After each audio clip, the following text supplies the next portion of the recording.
In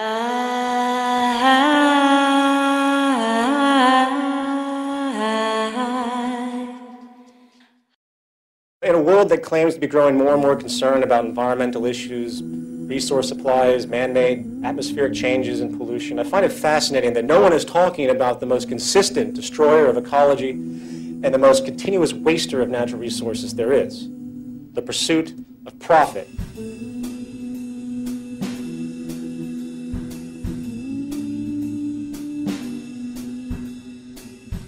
Before the Neolithic Revolution, it's been well documented by anthropologists that there was a natural balance to the planet. Population was in balance because we could only do what the Earth provided for us naturally.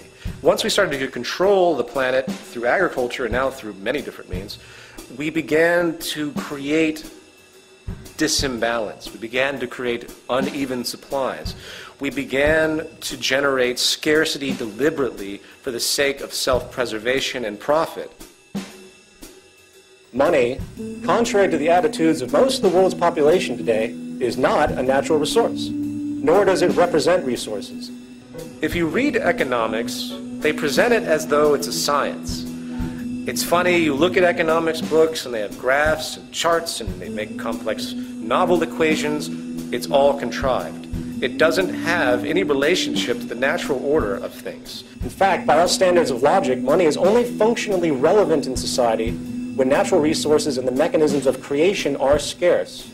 And thus, a system has emerged where people are given value for their skills in exchange for their servitude, which can thus be used as a medium of exchange for those supposed scarce resources. It is based upon a folk way of orienting production and distribution. The entire global economic system is based upon people constantly consuming, irregardless of the state of affairs and natural orders of energy, planetary materials, and anything else. It is blind, narrow consumption with absolutely no regard for the environment. The capitalist economy is founded on the very idea of exchanging property in the markets. Even your labor is a form of property in a sense. The world that we know is so bound up in the process of buying and selling that most just can't imagine any other way of functioning human affairs. Sadly, the culture is now fully indoctrinated into this frame of reference. And like the rising sun, most cannot even consider any other possibility for social functionality. Yet, with all of this obsession over property, very few ask the question, why do we have property to begin with? The answer is simple. It's scarcity. Property is an outgrowth of scarcity. The farther we go back in time, the more difficult and time-consuming it was for people to create tools or extract a resource. They, in turn, protected it because it had immense value relative to the labor entailed along with the possible scarcity associated. People claim ownership because it is a legal form of protection. Property is not an American or free enterprise or capitalist idea. It is an ancient mental perspective necessitated from generations of scarcity. If there isn't scarcity, the rationale for property becomes an irrelevant issue. The fact is, most of the original problems which require the development of the economic system we see today are no longer pressing due to the dramatic advancement of science and technology. We now have the means to move into a new paradigm, one where the negative byproducts of our current social establishment, such as perpetual war, human exploitation, poverty, and environmental destruction, are no longer tolerable. Regardless of how logical, clear, and obvious new ideas may seem, the public still remains, on average, a tremendous fear of any form of social change. This is largely due to the propaganda and indoctrination which has been pushed upon them by the established powers, which, of course, prefer to maintain their power. These institutions range from religious organizations to government to business. There are a great number of people out there that know that something is wrong, but they do not understand the source of that wrongness because they are in the box of indoctrination. People are locked into a box. They see the box around them. They see the leaks and the holes and the cracks, and they go up to the cracks and they try to fix them. They try to patch the holes. But they don't stop to think that maybe there's something wrong with the box itself. Maybe the integrity of the box that they exist in is inherently invalid. It's inherently void. The economic system that we live in is a parasitic paradigm that is only going to lead to self-destruction. But people don't see that. So if you attack the economic system for what it actually is, everyone's feathers go up. Everyone says, well, wait a minute, this is the world we all live. We live in a profit-based, labor-for-income world, cyclical consumption. This is what we're used to. We understand we have division of classes. You know, they throw in human nature. They throw in everything that will try to make it seem like it's a part of the natural order of reality when it in fact is not. So in other words, the biggest crutch to the evolution of human thought is breaking your own indoctrination. It's very, very difficult to overcome emotional elements that have become so ingrained in you that you have an immediate reaction, an immediate suffering and pain when anything interferes with that. It's a very, very complex problem. We have to learn how to identify and break our own indoctrination if we expect to move forward at all as a civilization.